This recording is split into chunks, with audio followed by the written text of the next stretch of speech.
There's no state of the world that I can imagine under which any municipal entity dedicates a third of all the revenues it collects to solving a problem in part of the state. In slow motion, Chicago and Illinois are already losing portions of their tax base. More than half of all high priority 911 calls get no immediate response anymore. I mean, that is unfortunately a real world potential consequence. The problem is in Chicago and Illinois, that would require something like 180% to 270% increase in active worker contributions. You can understand why that would be a very difficult pill to swallow. Decline doesn't always look dramatic. Sometimes it looks like a streetlight that doesn't get replaced, a 911 call that goes unanswered, a local business closing, a neighbor who moves away for a new job. It's slow, it's quiet, and for a while, no one notices. Until one day, the cracks are too wide to ignore. Illinois is living that story. And at the center of it, the reason so many of all of our challenges feel impossible to fix is something deceptively boring: government pensions. These pensions aren't just about retirement checks or actuarial tables. They're about promises. Promises made by politicians who knew they couldn't keep them. Promises that now consume the budgets of cities and states, crowding out the things that make a community work and that give residents value. Public safety, education, programming, opportunity. Today's guest has spent nearly 40 years studying the financial health of states and cities. His name is Michael Cembalest, chairman of the Market Investment Strategy Group at JPMorgan. And for 20 years, his eye on the markets analysis has been a must-read for investors and policymakers alike. He joined me to talk about what he's found in Illinois and Chicago and why the numbers here are unlike almost anywhere else in America. Chicago now spends roughly 40% of its total budget on pensions and retiree health care. That means 40 cents out of every dollar the city spends from all its many revenue sources is already spoken for. Dollars that could fund classrooms, repair roads, or staff police departments. And it's even worse when it comes to tax dollars from property and homeowners. 80% of the city's property tax levy funds government pensions. Nearly every new dollar coming out of taxpayers' wallets goes to past services, not new services. And the results are becoming impossible to ignore. More than half of high-priority 911 calls in Chicago now go unanswered. The city's police pension fund, the one that's meant to support those officers, is now technically insolvent. Retirements are at risk. Property taxes keep rising. Families and businesses keep leaving. And the tax base that's left is struggling, paying for the overpromised benefits of services done years ago, rather than enjoying and funding the services they need today. This isn't just a financial problem, it's a moral one. Because when a government promises benefits it can't pay for, it's not showing compassion. It's passing the bill to the next generation and compromising retirement security for future workers. Illinois got here after decades of bad accounting practices, political denial, and delayed reform. Michael explains how other states have better managed responsible and secure retirements for their public servants, why other states have not faced the obstacles Illinois has. So this isn't a boring story. It's one of the most important conversations we can have, affecting everyone and everything in this state. If we want a different future, it starts with honesty about the present. This is the Illinois Policy Podcast. Joining me today is Michael Cembalest, chairman of the Market Investment Strategy Group at JPMorgan. Michael has tracked the markets for over 40 years, and his eye on the market analysis is a must-read among business and investment leaders. Michael's here to diagnose Illinois' fiscal health. Thank you for joining me today, Michael. You're welcome. It's 38 years, but that's okay. Oh, almost 40. Nearly 40. Nearly 40. Well, tell me, what have you found? What is your background that has got you into this? Why did you start Eye on the Market? Well, I started the Eye on the Market around 20 years ago because we needed a way to communicate to our clients how we were managing their money and what were the things that were driving the portfolio decisions we were making. And around 20 years ago is when it became possible to reliably reach most clients digitally. Now, of course, almost 100%. But we launched this when people were still reading it on a Palm Pilot, so that's a long time ago. No charge, just text, whatever. So, but as soon as we got to the point where most clients were digitally connected, we felt it was a good way for us to reach out to them and explain it. So this way we would avoid having to answer millions of inbound calls asking, what are you doing and why are you doing it? And why the occasional focus on state and local finances? Well, let's see. That's a good question. We manage as a firm now probably 80 to $100 billion of municipal bonds which is the safe harbor component for most of our clients' portfolios for taxable clients. Not the ERISA ones, obviously, but for the taxable clients, this is their safe harbor money. And the traditional rating agencies at the time, and even still today, don't do a great job in understanding and analyzing the true level of indebtedness of these municipal entities. And so I started to look into this and found that it was more difficult than I thought, which is why they weren't doing it. I mean, for example, I can pull up any company on Bloomberg, and I've been able to do this for 30 years, and get all the analytics I want on their profitability, their debt levels, and things like that, computed in a consistent way across companies. And that's because the FASB rules are very clear. There's not a lot of exemptions and there's not a lot of choice. So, and the investor community has benefited from that consistency in FASB reporting since the standards were launched. The same cannot be said in any way for GASB, which are the rules that municipal entities use to file their financial statements. Hey, all that to say, you understand what's happening when a state is looking at its finances and its debt levels. It seems like you've been able to track this over time. Yeah, well, once we learned how to parse the information available in the consolidated annual financial reports, you can start to develop a picture for what's really going on. And it's hard for me not to conclude sometimes that those reports are deliberately obtuse. They're 500 pages long. The jargon is oppressive, and they're not trying to make it easy for people to figure out what's actually going on. And I can give you some examples of that if you want them. Sure.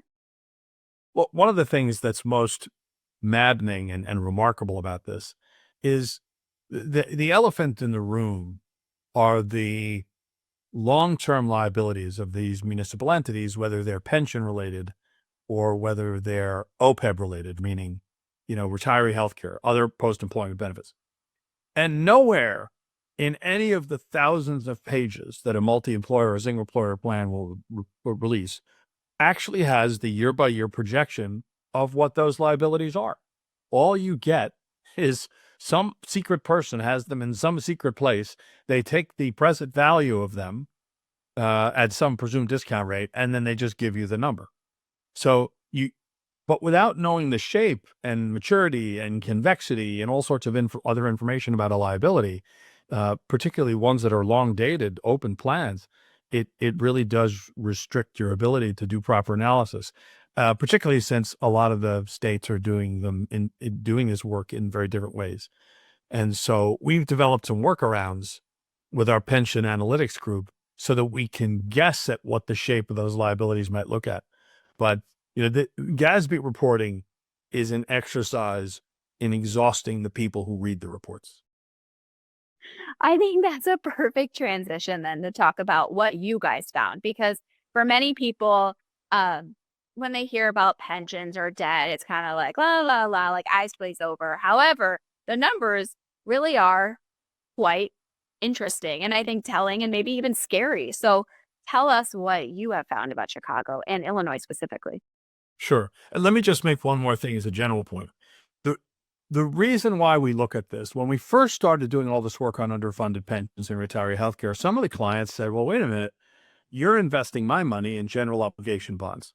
And I'm a lawyer, or my friend is a lawyer, or my neighbor's a lawyer. And he told me the general obligation bonds are not cross defaulted legally with unfunded pensions, which is a fancy way of, if there's no cross default provision, what that means in English is that if a municipality restructure its pension plan or retiree healthcare plan for whatever reason, there's no legal reason they wouldn't be able to still pay the bonds. That's the legal reality. The the real world reality is in almost every circumstance where there's been some kind of restructuring of either pensions or retiree healthcare, that municipal entity has been forced for political reasons to write down the bonds by the same amount or even more. So the notion that these things aren't connected legally on paper may be true, but in practice they are extremely connected. So that's why bondholders need to care about what's happening with pensions and retiree healthcare.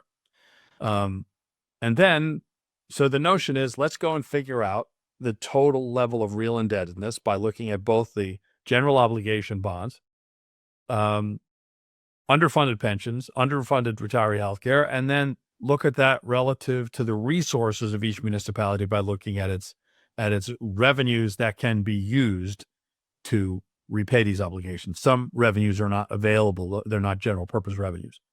So using a combination of some Moody's analysis and then disclosures from the states and cities, we can kind of pull this together. And one of the things that was kind of amazing that jumped out at us is there are some people that are critical of the whole defined benefit pension system because they don't think it works for municipal entities. I disagree with that, because when we first did this analysis, what we found was, instead of a homogeneous picture where all the states and cities were kind of bunched up similarly, there were very large numbers of states and cities and counties that were perfectly fine and that are being very responsible about how they fund these systems and how they agreed to increase employee benefits, how they invest the money. A lot of states, cities, and counties are doing a really good job on this stuff.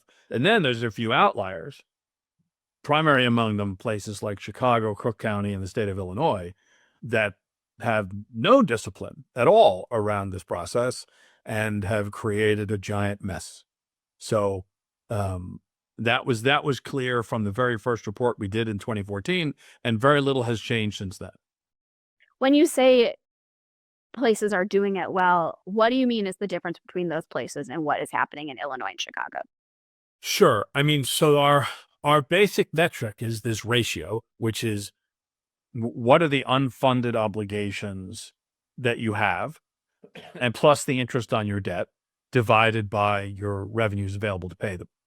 And, we make some value judgments in terms of what's a low ratio and high ratio. The bottom line is that places like Chicago and the state of Illinois have ratios that are 2, 3, and as much as 5 times higher than other municipalities. So it's and then to put some raw numbers on it,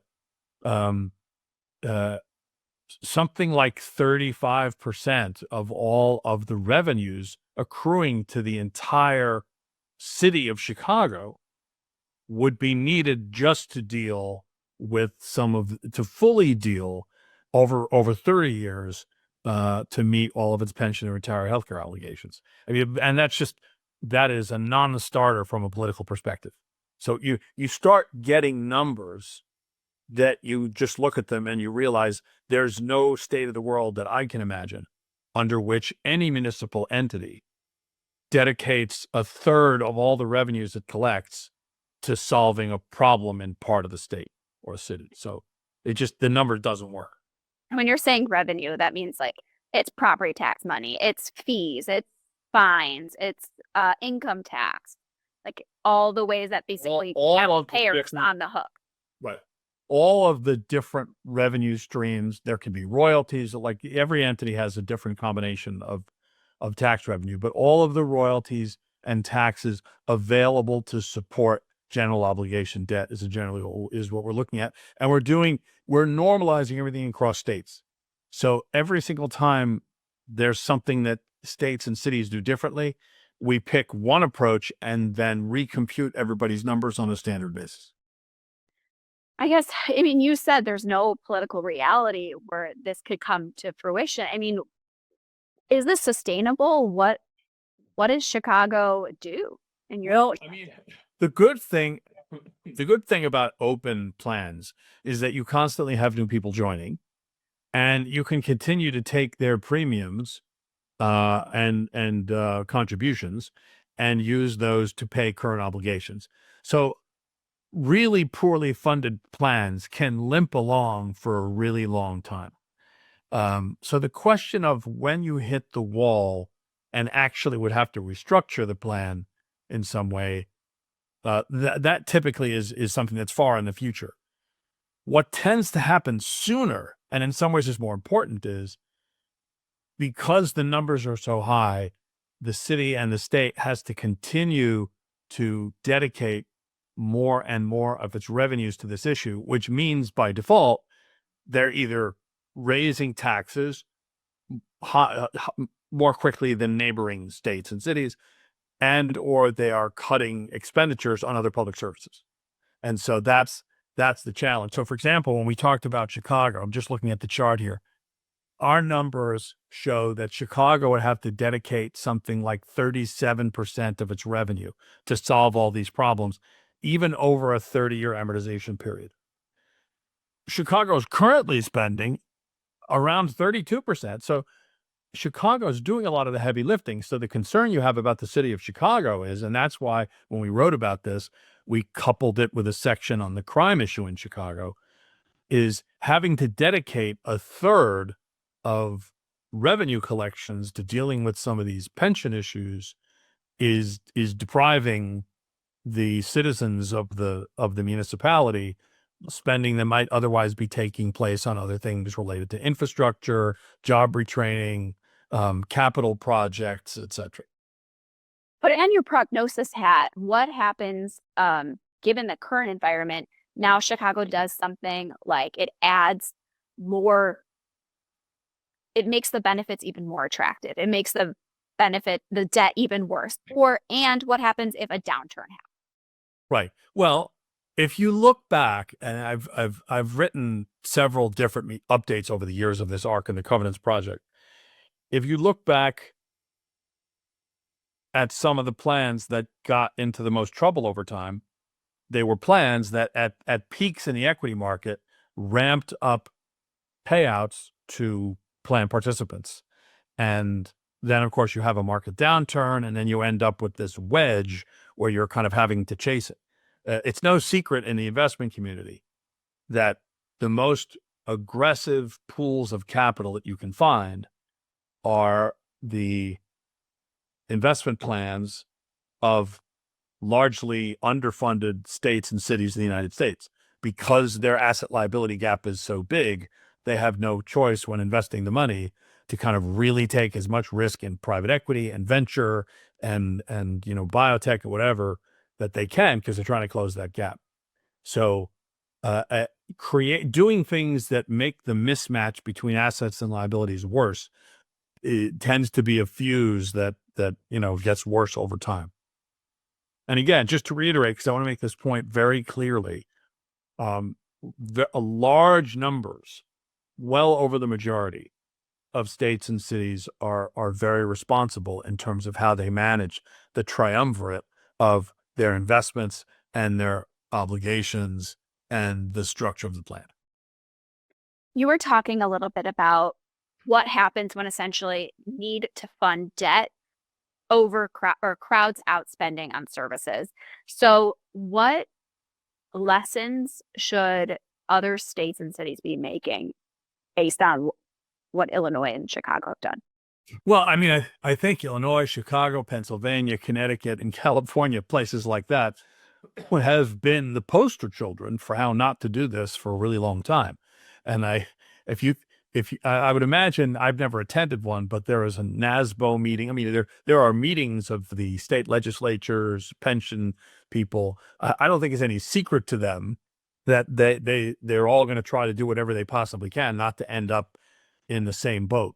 In the same piece recently last month where we wrote about this, I mentioned that something like more than half of all high priority 911 calls get no immediate response anymore in places like Chicago. I mean, that is unfortunately a real world potential consequence of having to deal with some of these underfunded plan issues. And I have a lot of sympathy. Here's the irony. The police department in Chicago, which would be tasked to solving some of the crime issues, Chicago's police fund is either the lowest or second lowest funded plan in the entire United States, right? It's got something like a 20% asset to liability ratio. I've never seen anything like it. So, meaning that it's very unlikely the money is going to be there for the people well, who need it. put it this way, municipal analysts and people like that typically would describe a plan like that as being effectively insolvent. Now there are things that the state can do and may be politically compelled to do to try to prevent the day of reckoning from coming, and by making ongoing contributions. But how Chicago ended up in this mess, and the same thing for the state of Illinois, is kind of a remarkable Harvard Business School case of what not to do. How do you think it affects how investment firms or businesses evaluate Illinois and Chicago when they're considering Well, all sorts of investment? yeah, those are complicated decisions, right? Because you need energy. You need access to energy at reasonable prices. So, that's a huge decision these days. You need an educated pool of workers, right? So you can't just migrate something that easily from, let's say, Chicago, Illinois to kind of North Dakota, right? You don't have the people, you don't have the transit systems, you don't have the airports.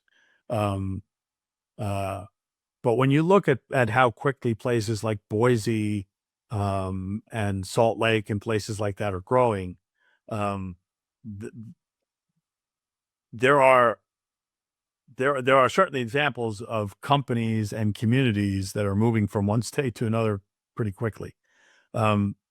So Chicago and the state of Illinois do offer certain benefits in terms of energy and educated workforce and mass transit, but the tax burdens are becoming high. And every time I look at it, I mean, the IRS updates this data very slowly with a 3-year lag. Inside JPMorgan, but we use credit card payment, things like that, to track change of address forms. Every time we look at that data, Illinois and Chicago show up, either 1, 2, or 3 on the list of places with the highest levels of outmigration. So people either leaving the county to go to another county, or people leaving the state to go to another state. So that's, the worst example of this is, of course, Detroit.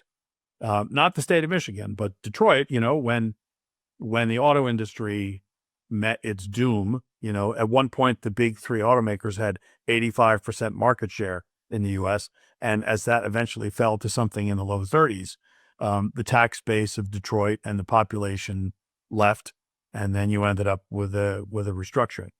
So that's like the most exaggerated example of what happens. But in slow motion, Chicago and Illinois are already losing portions of their tax base. You can empathize with people who are weighing, seeing that. We've heard stories about people who, are robbed and they call for police and they never show up because it's exactly what you pointed out with there's just not enough resources available. The police are kind of having to pick and choose, or they feel like, rents are rising faster because property taxes are going up. As recently as 2019, only 19% of high priority calls went unanswered in the city of Chicago, and now it's more than half. So just in 5 or 6 years, the public safety issues are deteriorating pretty rapidly. And, look, I don't like to judge anything by anecdote, and, so I try and avoid doing that. So that's why we amassed as many big picture statistics as we could. Another one that's notable is the percentage of murders actually cleared by an arrest Mm-hmm. or over a decade were only about 20% in Chicago compared to over 50% in New York, a national average of 45%. So, using some discipline around the kind of statistics you look at and doing them over time and across jurisdictions, it's pretty clear that there are some substantial crime issues in Chicago and in the state. I want to make sure I am asking everything that you would like to share about, especially your most recent data pull, and making sure that people understand what you found. Well, Is there anything else you would like to share about? yeah, I would. There's just a couple of other things that people that are interested in this issue should understand. There are two kinds of underfunded plans. One is an underfunded pension plan, and the other one's an underfunded retiree healthcare plan. Underfunded healthcare plans are, in most states, typically legally binding. Absent of bankruptcy, and remember, bankruptcy law only provides Chapter 9 bankruptcy provisions for cities, not for states. But an underfunded pension plan, you kind of have no choice. You have to make good on. An underfunded retiree healthcare plan is different. The judiciary has allowed states and cities to change those plans, change the copays, change deductibles, change the coverage rules. And over the last, let's say, 10 years, a lot of municipalities have scaled back on the terms and conditions of those retiree healthcare plans for public sector workers. And we've seen the net present value of those obligations coming down. So when you're looking at states and cities at the overall unfunded amount, what matters is what's the split between your unfunded pensions and your unfunded retiree healthcare. And, for example, let's just look at New Jersey. In New Jersey, of all of their unfunded problem, and is severe, 60% is pension related, but 40% is retiree healthcare related, which means they have some flexibility to adjust those terms and conditions. Illinois is almost 90% of the underfundedness is pension related. So even the flexibility to try to adjust these numbers is much more constrained because it's much more of a pension problem than it is a retiree healthcare problem. And our Constitution has said that you cannot change these pensions under any circumstance. And to ratchet that up, in Chicago, 95% of the problem is related to pensions and not retiree healthcare. Whereas if you look at a city like New York City, maybe only around, it's split 50-50. So in every way that you try to cut the numbers, it seems like the challenges are greater in Chicago and the state of Illinois.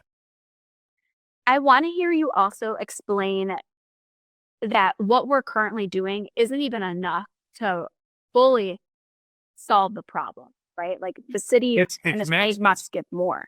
Right. So I think the policies at the state and the city level are meant to avoid very politically challenging and controversial, restructurings of any obligations or anything like that.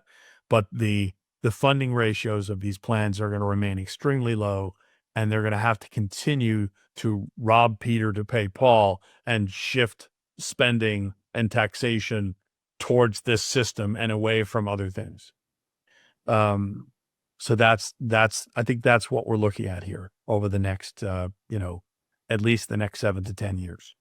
And if the demographics happen to get worse, then that obviously that makes the challenges worse as well.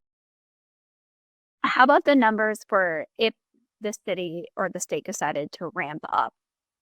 And okay, how much more revenue would they need? Yeah, we talked about that. One of the things you could do, no municipal entity has done this as far as I know, but on paper, one of the things that in principle that a pension plan could do to deal with an unfunded situation is to have the active workers increase their contributions, not just to fund their own retirements, but to finance the unfunded retirements of people that have already retired. The problem is in Chicago and Illinois, that would require something like 180% to 270% increase in active worker contributions. And you can understand why that would be a very difficult pill to swallow. And so, again, we really haven't seen any municipal entities using active worker contributions as a meaningful way of solving these problems. I know your wife is from the city, and so despite all of its challenges, I'd love to hear from you what you do love about the area.